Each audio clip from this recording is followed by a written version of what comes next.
Hello all sentient beings and welcome to Transmissions Alt Mode, where we talk about all news, comics, and media related to the... On this episode of Transmissions Alt Mode, we are joined by Dr. Pants as we review Dreamwave's Volume 2, Issue 1 of Transformers. We get a peek at Transformers vs. the Terminator Issue 4's incentive cover, and FJ DeSanto gives an interview. Today is Friday, June 12th, 2020, and this is episode 185 of Transmissions Alt Mode. Welcome to Transmissions Alt Mode, the podcast that writes comics under an assumed name. I'm your host Charles, aka Big C, and I'm joined by the excellent Transmissions team. Yusuf, better known as Yoshi. Yo! Jeremy, aka Yakko. Hello. The inimitable Dr. Pants. Howdy, everyone. And Daryl, the Cybertronian Beast. What's happening? Let's talk Transformers. All right, we're back again. This is why I'm fucking balding.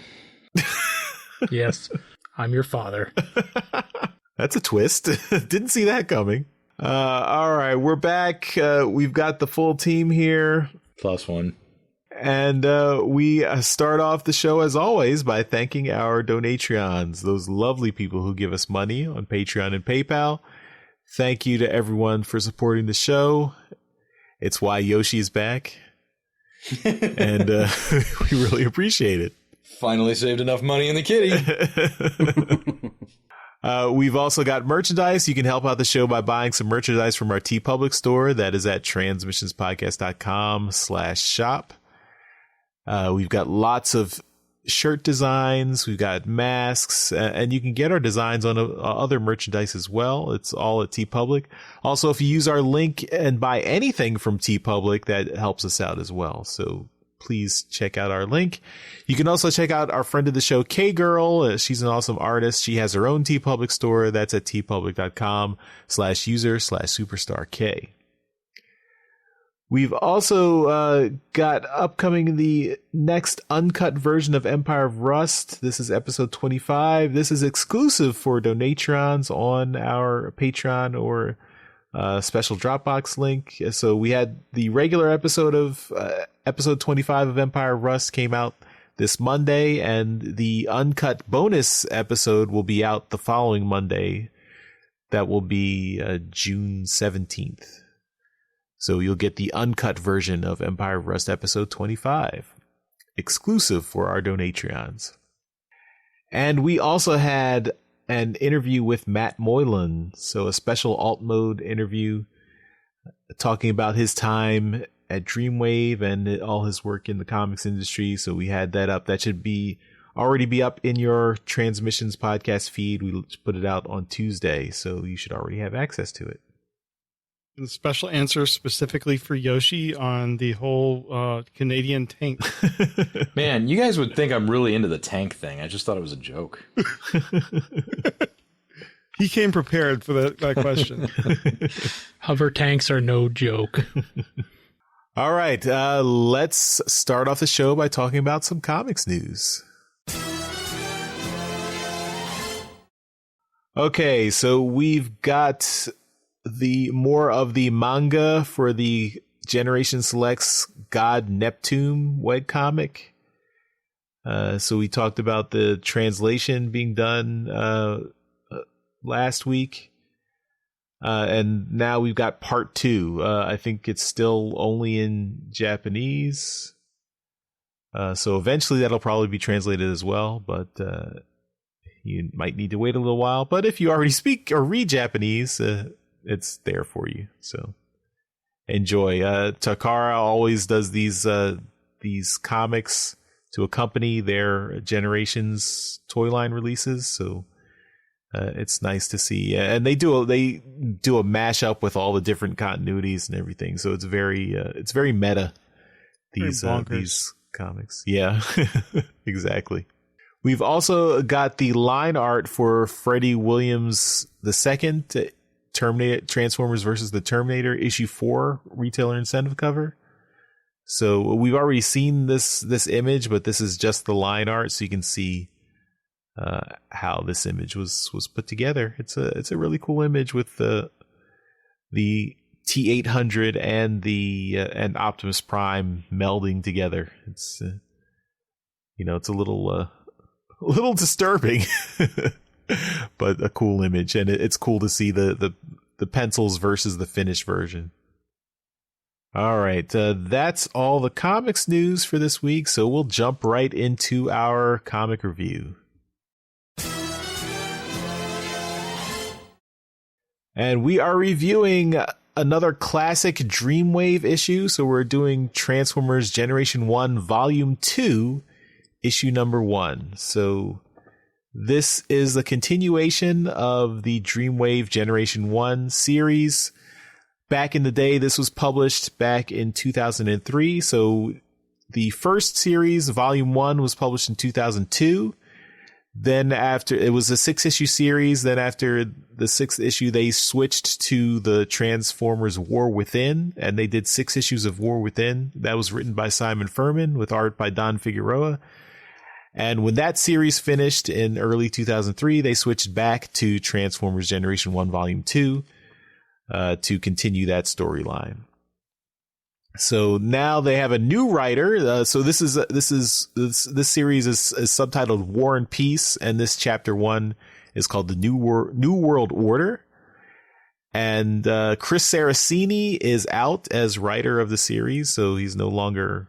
I don't know if he left Dreamwave altogether, but he was no longer writing anything on Transformers. He was writing for Transformers Armada, that series, but then Simon Furman took over that one, and now we have Brad Mick writing for the new Transformers Generation 1 series. This is actually a pseudonym, so Brad Mick was actually James McDonough, which we found out much later on in the Dreamwave saga, but at the time, no one knew who Brad Mick was. And that's a whole interesting side story in and of itself. We're not going to go into that here. The pencils are credited to Pat Lee, inks by Rob Armstrong, backgrounds Edwin Garcia, layout assists Ferd Pobletti, colors Espen Grundetjern, Alan Wang, and Rob Ruffalo, and letters by Paul Villafuerte. So we've got a few covers. I think for the main two are the Autobot and Decepticon covers. They were like 3-section covers because it was like the front, back, and then there's a fold out part. And I'm actually holding the Autobot cover, and you can actually fold it out where you see the Autobots then facing off against the Decepticon Triple Changers. And then the Decepticon cover is Megatron and the Decepticons versus the Autobot Triple Changers. So it's an interesting dynamic there. Then we've got, I think this was a retailer exclusive cover with Shockwave attacking Megatron. And then we've got a cover with just Shockwave. And we've got another cover of Megatron super damaged and floating out in deep space. I think these are all Pat Lee, except for the Shockwave fighting Megatron cover. The Shockwave is Bill Sienkiewicz. Ah, okay. So those are the covers. Yoshi, I'm going to start with you. Which of these covers is your pick? I'm going with Megatron floating off into the void of space. Cool. Right? Very this was chock full of I understood that references in this issue to the 86 movie, and we'll talk a little bit about that in the comic. Daryl, which one are you picking? I'm going to agree with Yoshi that that Megatron one is pretty cool. I always like to see the characters get damaged and carry that damage throughout like an issue or so, but to see Megatron just beaten and battered and missing a leg, it's he's beat up pretty good here, And the reference to the 86 movie here is just, it's awesome. All right, Dr. Pants, which cover are you picking? So I'm pretty sure I own the Decepticon one from the first two, but I'm not going to pick either of those because the more I look at them, the worse it gets. There's so many things wrong. I have to ask, though, real quick before I pick my favorite cover. On the Autobot cover, who's the red car in the bottom left corner? Because it's not Sideswipe, that's behind him. So who is that? That is Overdrive. Yeah, that's I think? Overdrive. He's one of the Omnibots. He was one of the ones you could send away for with mail-in robot points in the 80s. Oh, okay. Okay. Because I thought it was Sideswipe for a second. I'm like, no, that's behind him. So who is that? And all right, that's weird. But actually, it is weird. It is very weird. Because he's not in the book, is he? No, he's not. It's one of a handful of references to Overdrive would ever get in all of Transformers media. There's an 800-pound gorilla in the room. I want to just address this. Does Pat Lee have a foot fetish? Are you looking at Bumblebee? I'm looking at all of them. Well, he has proportion issues. Okay. Also, Blitzwing's face. I can't deal with Blitzwing's face on that cover too. There's something wrong with it. It's like flat. But there's so many things wrong, and I'm sure we'll talk about art later. But my favorite cover is actually the one of Shockwave punching Megatron. Not normally a style I would like, but there's something about it. It's just really dynamic and really cool. I kind of love it. Mm-hmm. Cool. And that cover, I didn't mention that cover is for Dynamic Forces, I guess, was a comic retailer or something. It was limited. They did specialty covers. Oh, okay. They did them for everybody, but Transformers Dreamwave stuff got a lot of them. And it was limited to 700. So, okay, Jeremy, which cover are you picking? I also have to pick that Shockwave cover. Bill Sienkiewicz he's like a legend in comics in general, and he did the Marvel #1, and I don't know, I love the kind of rough pencil, like this has like a rough style that I really like, and I would love to see it in person. I am going to go with Yoshi and Daryl and pick the Megatron busted up cover.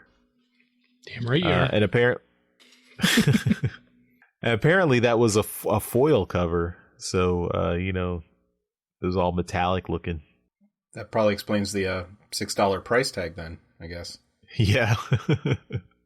I mean, and this is early 2000s, so we're a little bit past the comics bubble, but I guess Transformers had their own bubble with with how well this issue sold the first year. I love the credits on the wiki on this image. It says pencils, Pat Lee, allegedly. And it's just, I love it. All right, let's talk about the story. 1 year after the Autobots and Decepticons were reawakened, or I should say reawakened on Earth, and the events of the first Dreamwave Generation 1 series, Optimus Prime is plagued by visions accompanied by painful seizures. These visions drew him and the Autobots to Alaska, and the location of a previously undiscovered ancient Cybertronian spacecraft crashed on Earth. But somehow the Decepticons have also been drawn to the same location, and they get the drop on the Autobots in an ambush. As the battle rages between the Autobots and Decepticons, Optimus Prime reflects on how he and the Autobots ended up here. But there's no time for contemplation, as Megatron's Decepticons are crushing Prime and the Autobots. Eventually, Prime turns the tables and presses his advantage on Megatron. But then the Cybertronian craft suddenly opens to reveal a strange Decepticon that no one, not even Megatron, recognizes. Megatron assumes this means victory for the Decepticons, but the stranger tells them that the war between the Autobots and Decepticons on Cybertron is over, and both factions have been disbanded. He says Cybertron has been unified. But before he can explain further, this rogue Decepticon, Scourge, is blasted from above by another new arrival, Shockwave.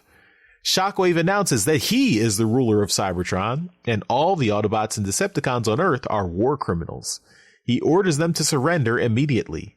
Behind him, Shockwave's spaceship lands, and the craft opens to reveal a squad of triple changers, both Autobots and Decepticons, apparently working together and working for Shockwave. Optimus Prime is incredulous. He remembers Shockwave as a Decepticon strategist and can't believe what he is hearing. Megatron is just enraged and attacks Shockwave as a traitor to his cause, blasting him with his fusion cannon. Shockwave orders the Triple Changers to attack both the Autobots and Decepticons, and a new battle begins. Both bots and cons are weakened and in disarray from their last battle. They are no match for Shockwave's fully energized Cybertronian forces. Shockwave is at full power and blasts Megatron, knocking him offline. Prime manages to rally the Autobots, using Trailbreaker's force field to provide cover for a hasty retreat. Shockwave orders his troops to stand down since they've got what they came for. Megatron is captured. Shockwave gives the remaining Decepticons an ultimatum: renounce their allegiance to Megatron and join the new Cybertronian society, or be exterminated. Seeing the opportunity, Starscream leads the cons to quickly join up, with no further resistance. Shockwave has all the Earth Decepticons board the ship put themselves in CR chambers to repair themselves during the return trip to Cybertron. He gives a warning to Starscream that he knows all about his history of betrayal and disloyalty, and his antics won't be tolerated. Starscream says he won't be any trouble, but he will. Shockwave contacts another Cybertronian commander, telling him the Decepticons have been secured, but the Autobots evaded capture. The other commander tells him his ship is en route, and he'll take care of the Autobots himself. As Shockwave's ship prepares to return to Cybertron, he leaves Blitzwing behind to rendezvous with the new commander on Earth to take care of the Autobots. Back on Earth, Optimus Prime regroups to plan the Autobots' next move. Prowl volunteers to lead a small team to continue reconnaissance on the new Cybertronian threat, while Prime takes the rest of the Autobots back to their headquarters to see to the wounded and consider a new strategy. Prime agrees and they split up. Back at the original Ark crash site, still serving as the Autobots' base, Ratchet commences repairs on the wounded Ironhide, while Gears and Bluestreak argue over whether they should believe Shockwave's story about a unified Cybertron. Grimlock, now having had another change of heart and returned to the Autobots, wants to take direct action and take the fight to these new Cybertronians. Everyone is skeptical of Grimlock's convictions since he so recently sided with Megatron against the Autobots and the humans. Meanwhile, back in Alaska, Prowl's squad has been targeted by more newly arrived Cybertronian former Decepticons. Prowl was waiting for his scouts Mirage and Cliffjumper to return, but they've lost contact. Trailbreaker is blasted while Prowl tries to regroup the other bots and mount a counteroffensive. Before he can make a move, Mirage suddenly reappears. He tells Prowl to stand down, because everything is going to be alright and they can finally go home. Prowl doesn't understand why Mirage has suddenly turned traitor until he sees the Cybertronian's commander behind him, a familiar blue and white former Autobot. Out in deep space, Shockwave's ship enters the Alpha Centauri system en route to Cybertron. In a dark portion of the ship, Megatron lies damaged in stasis, guarded by Rumble and Frenzy. Just as he is regaining consciousness, another bot enters the room and opens the airlock. Megatron, in shock and anger, struggles against the vacuum of space to hold on, but he is blasted in the head by Starscream's null ray. Megatron is thrown into open space, cast adrift by the treacherous Starscream to ensure he never reaches Cybertron. To be continued. Now, for me, I mean, we had a discussion about the original Dreamwave series over the last 6 weeks, the ups and downs and everything. And for me, this was exactly what I was looking for at the time when Transformers comics. Like, this was a complete step up for me. First of all, it's all Transformers. It's all bots. There aren't any humans around to get in the way. It's squarely focused on the Autobots and Decepticons. It's also this writer is basically wants to show off that, hey, he knows Transformers and he's just going to throw in as many references as he can think of. You know, this does give it a slight fanfic feel. I would say, like he references Team Dion, just because, you know, that was the character from way back in the War Dawn episode where Orion Pax's friend was named Dion, and there was a fan theory that friend became Ultra Magnus. So that's, they're throwing that reference in. There's references to the 86 movie because it's 2003 and the movie took place in 2005. So maybe these comics will tell the story of the movie eventually because they'll lead up to Unicron coming in 2005. So I speculate that's what they were pushing towards, and they start off by having Starscream throw Megatron out the airlock just like he did in the 86 movie, albeit under very different circumstances. We also have the Autobots using a lot of their powers much more than they did in the previous series. I mean, Trailbreaker has his force field, Sideswipe has his pile drivers. We get Mirage, quote unquote, turning traitor. That's another kind of old trope taken from the original series. So this was a lot of fun. There was a lot of action. The one thing I didn't like, there was a lot of exposition, a lot of dialogue, and what? I'm one who enjoys the lore, but for me, it was too much of an info dump. I mean, the way it started off and everything, and how they're just jamming so much dialogue into the pages, and it's to the point where it's obscuring the art a little bit. So it just felt like it's a lot. It was a lot of an info dump here, but other than that, I really enjoyed this. I think the art it's okay. It's still Pat Lee. But I think the interior art is mostly good. It's not too bad in the proportions, but and then Grimlock, of course, doing a 180 from the end of the last series, and Wheeljack being alive again, which it's touched on in later issues, but yeah, that's reversing course on some of the story beats from the last miniseries, because we have a new writer, so the new writer is taking things in a completely different direction. So, which I was fine with because I had some problems with the previous series. So overall, I enjoyed it. So Yoshi, let's start with you. What did you think of this first issue here? Oh, where do I start, man? At the beginning. So yeah, okay. So I'm one of those people who's like, I don't mind the text covering up the art. I feel like, story is great, and if you need a block of text to get that across, then that's good, because I'm spending my money on this and I want to be entertained, and if I can have a 20-page comic book last me longer than average, there's nothing wrong with that. I think that's a positive. It feels like reading between the lines, a year gap between volume 1 and volume 2, the return of Grimlock, and all the reminding of what happened a year ago in comic book time. Feels like, okay, guys, our rookie year with this comic, we made some mistakes. We got to fix them. We got to fix them fast to play with the big leaguers. And I feel like that's showing its teeth here. Now, as a Transformers fan, this is cool. I'm enjoying it. There's so many good ideas here that I want them to expand upon. At the same time, I'm also bummed out about Grimlock coming back, because that could have been a really cool story on its own.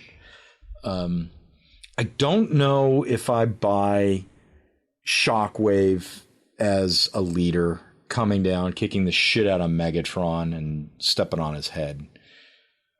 I mean, it's a better love story than Twilight, but it's still a hard thing to swallow, because that's just not the Shockwave I grew up with. I mean, that's a big difference to me.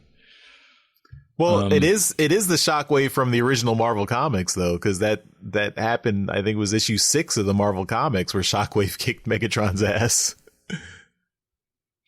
Yeah, but this is, I wasn't looking at that as the kind of world that they were using as a basis. I was looking at it as they were using the cartoon as somewhat of a basis. Mm-hmm.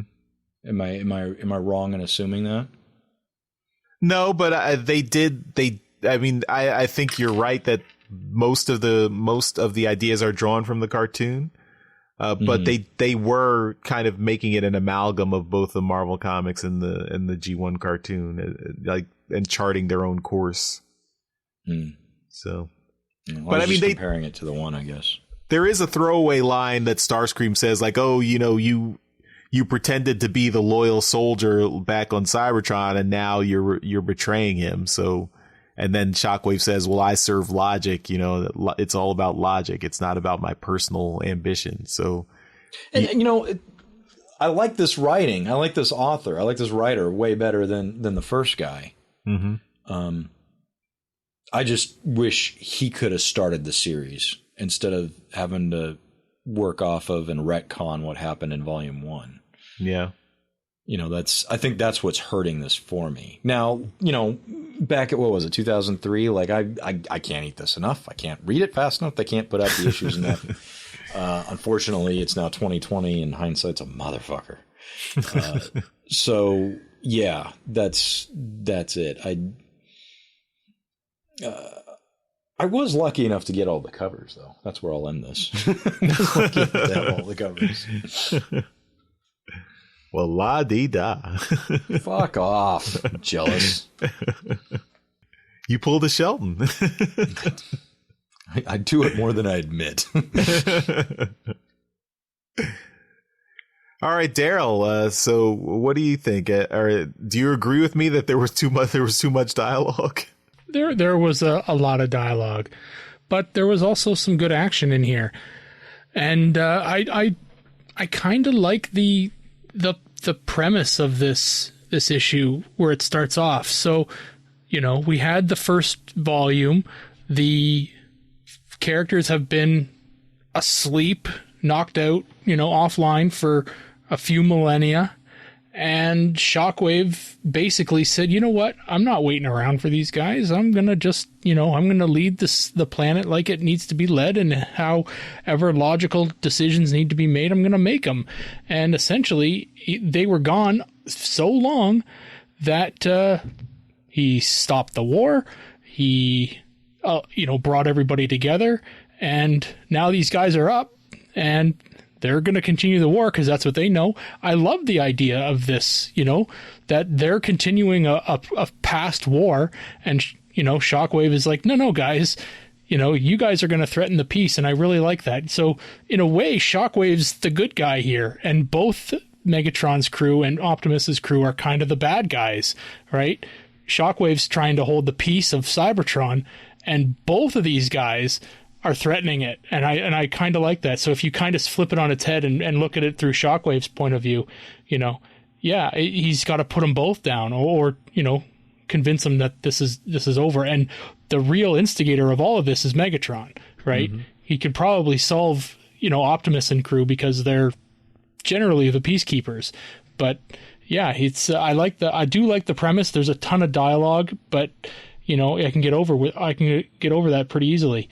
The art I thought was okay. It's Pat Lee art again, and I get tired of it, and it doesn't seem as like bubbly or as it was in Volume 1, but it's still kind of bubbly, right? So they just look like the characters are filled with air, They're still drawn really well.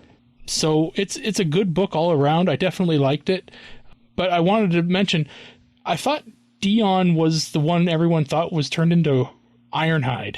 Well, that's the fan debate. The fan debate is whether it was Ironhide or Ultra Magnus. So it's not definitive, but that's why I said this has the feel of fanfic, because this writer is saying, well, no, Dion is Ultra Magnus, and I'm putting it. I got the chance to make an official Transformers book, so I'm going to put my fanfic idea in that Dion is Ultra Magnus. Gotcha. So. I'm Team Ironhide. All right. But other than that, I thought, this is a pretty decent book. Yeah, injuries are severe, right? Like, you don't just get blasted, you have a little mark on your shoulder. Like, Ironhide got severely injured. Whether or not you want to believe, and even our interview with Matt Moylan, we talked about how Wheeljack just kind of shows up in this, and he was dead in the last one. So, whatever. He's back. Comics. So, but other than that, I thought this was done. It was done well. I'm curious as to how the story's going to go. And I can remember at the time being really excited about these books because the art was superb at the time. Like, this was by far the best Transformers art we'd ever gotten. And it's, it's still good. There's been much better, but this at the time was the pinnacle. All right, Dr. Pants, was this a trip down memory lane for you? Oh, this when you guys did Volume 1, this whole thing has been just a huge nostalgia trip to the early to mid 2000s for me, and it's been a fun time. I remember when I was reading this that I liked Volume 2 a lot better than Volume 1, and reading through this, it kind of solidified it. I am 100% in agreement with Daryl. I loved the story premise where it's like they were asleep for, millions of years, and somebody solved the war while they were asleep and said, hey, we're done. And I love where it goes from there. As far as the rest of it, the artwork is okay. Better than the covers. I love little touches they did. Like, we don't get much of Grimlock, but the first time he shows up, you can see there's a Decepticon logo on his chest to, reference what happened in Volume 1, even though he flips really quick. I also love, there's a close-up of Shockwave midway through the book, and you can still see the blast hole where Megatron got him in the chest. And that's really cool. And I love the 2-page spread towards the end of the book of Megatron being thrown out the airlock, blasted out and everything. That's so, so cool. But as far as everything else, I loved reading it. My only complaint, and I agree with you, Charles, there's a lot of text at times. There's one page in particular I'm looking at where Prime's talking with the Autobots, Grimlock walks in. Like, I feel like half that page is text. And it's a bit much, but overall, it was fun at the time. It's still fun now, and I'm gonna read through this again with you guys as you keep going through it, because it's so much fun. It was just a nice little history lesson. Nice. Yeah, I mean, I feel like this has we talk about in some comics they're decompressed where there's not enough story in the comic. I think this has the opposite problem where it's a little bit compressed, and they've tried to jam a lot of the initial premise in. Like, I think a part of it is also trying to carry on from the previous series where before this issue came out, they had released a preview where Optimus Prime was like walking around with Spike, and he had like some kind of mental breakdown and seizure and vision and everything. And then they introduced this mystery of this Cybertronian ship at the end of the last series, and they had to quickly just tie those things off and then go in this other direction that they wanted to. So there's a lot of exposition to get from the end of the previous series to the beginning of where they wanted to go with this one, because the focus is really taken away from Earth in this whole series and back to Cybertron, which it feels like this series could have used an issue 0. Yeah, definitely. Well, according to the wiki, there was one. It was like a 4-page preview, though. It wasn't a full issue. Yeah.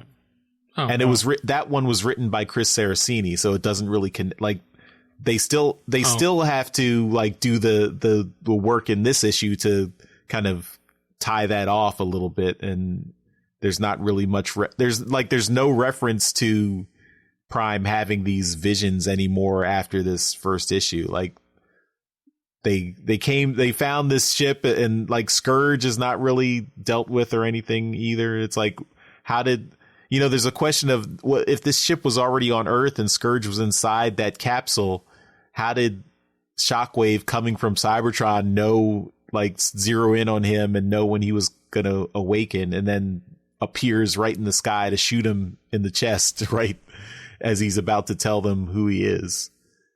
That's a little, it's a little bit really contrived, but I think after that, it's the book hits its stride in the next few issues and goes in lots of interesting directions. So I'm not mad at it. All right, Jeremy, what did you think?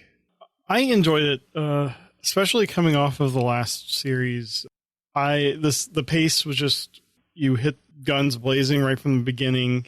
I kind of agree with you on the exposition. It was a bit much, but this was still a really quick read. I loved that they made good use of the special abilities, particularly like Trailbreaker's shield. The art still, I don't know. I mean, like Daryl said, it was the best we had at the time. So it's hard for me to look back at that with what we've had, in the past 10 years. We've had some amazing Transformers art. So it's hard to put myself back in the 2003 mindset. But I mean, it's not bad. It's just, we've had so much better. I don't know. I haven't actually read ahead. I'm looking forward to where this goes because I cannot remember the story at all. And I really like where it put it. I mean, at first I was thinking when you see, Scourge come out of the pod, I'm like, are they going to do a take on Target 2006 with bots from the future? And then he's quickly dispatched, and just the whole war is over on Cybertron, and these groups on Earth that have been separated are still in that mindset of the war. I think it's a great concept. So I'm just looking forward to seeing the rest of the execution. Cool. All right. Well, that is our classic review of Transformers Generation 1, Volume 2, Issue 1. And I think we're going to be able to do Issue 2 next week. We might, but I think the following week is new comics, so we might go back to a new comic after that. But I'm sure there'll be lots of spaces in the schedule to continue the series as we go forward. All right. Well, let's move on to Transformers Media News.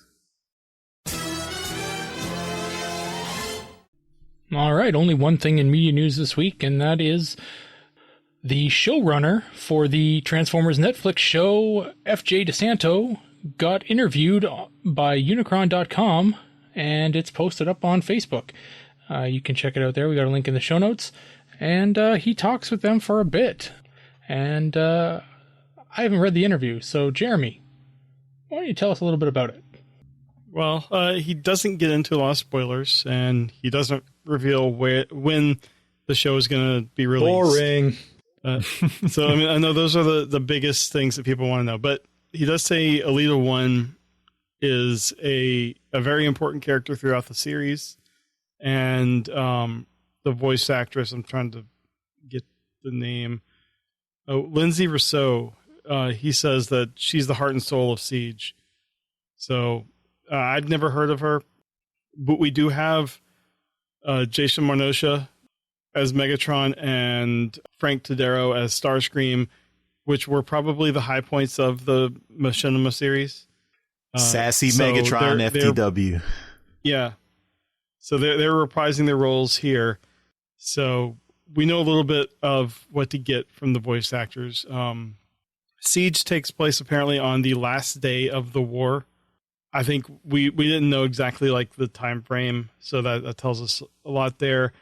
And then he talked about how they going in, they knew that this was going to be a series that was going to be binged, so they were taking advantage of the medium, and he says that they focused on character building and being able to tell a much longer story thanks to Netflix.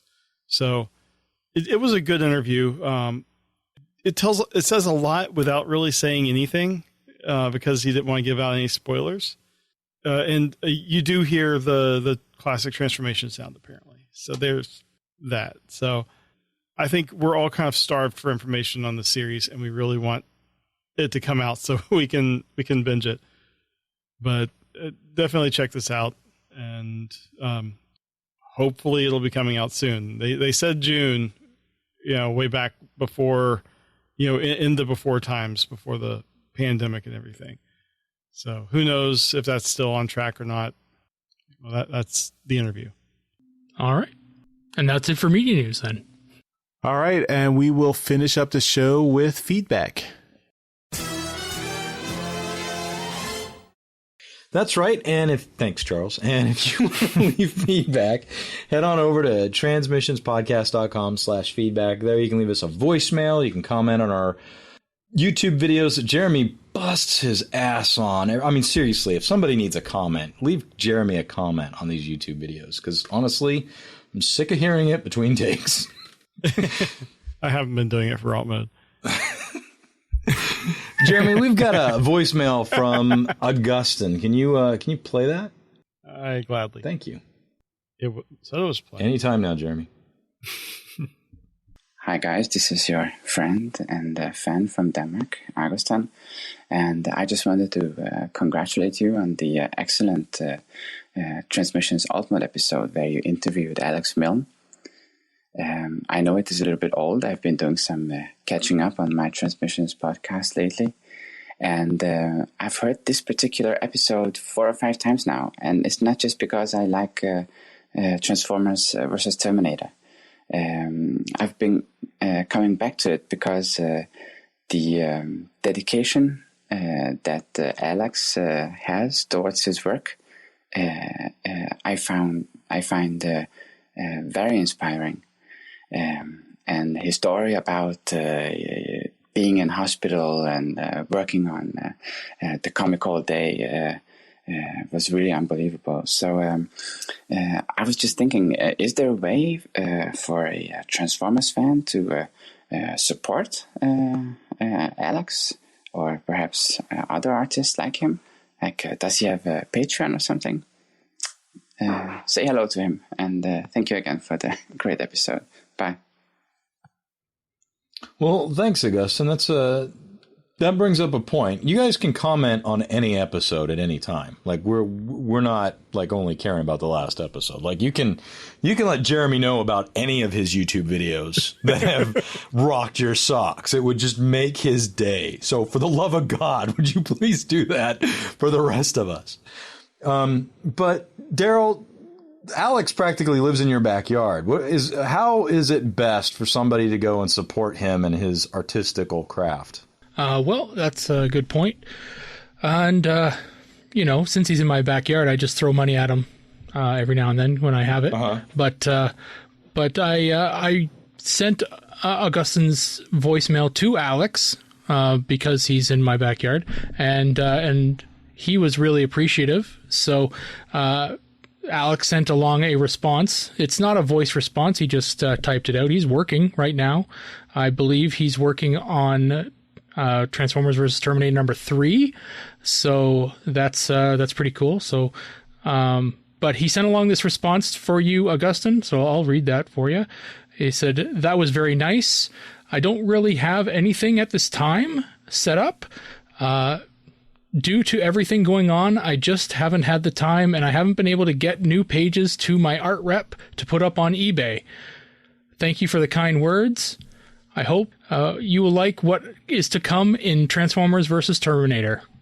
And he put a winky face. Do you happen to have the eBay account that Alex uses? I do not. We should find a way to pass that on to Augustine so he can follow it, because that sounds like it's the only option right now that Alex offers. I don't know whether I don't want to speak for Alex, but I don't know whether he would just want people just sending him money just for nothing. Well, no, I understand, but with all the options that an artist can do, accepting commissions, setting up a PayPal, setting up a Patreon, there's making postcards and buying them from his website, like whatever the fuck he has coming out in the future, cool. But it sounds like right now it's just eBay, which is information that people want apparently. Which is great. Yeah. Yeah. Augustine, thank you for your question. Please leave a message on Jeremy's YouTube stuff because he'd really like that.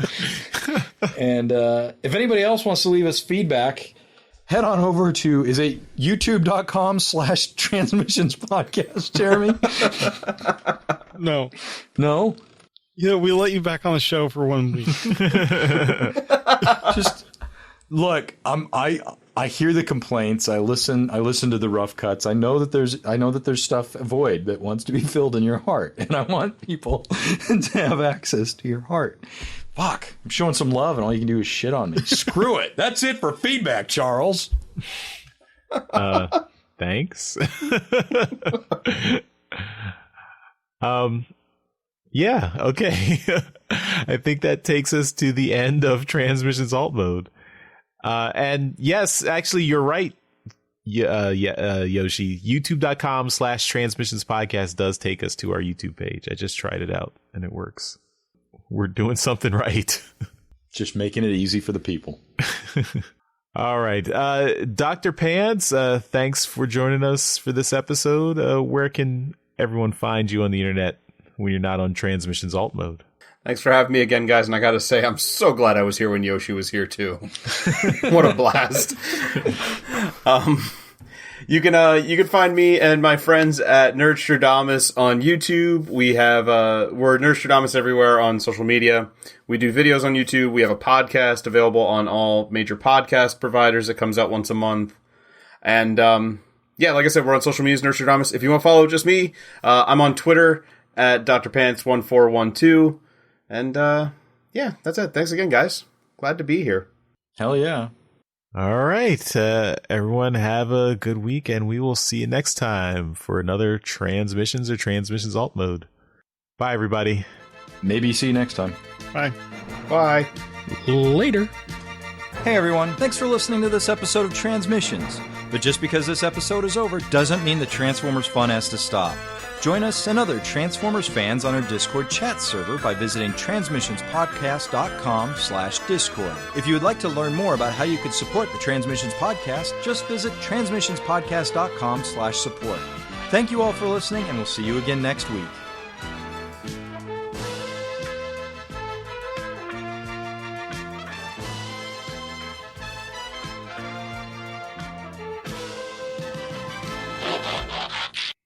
All right, now you can continue.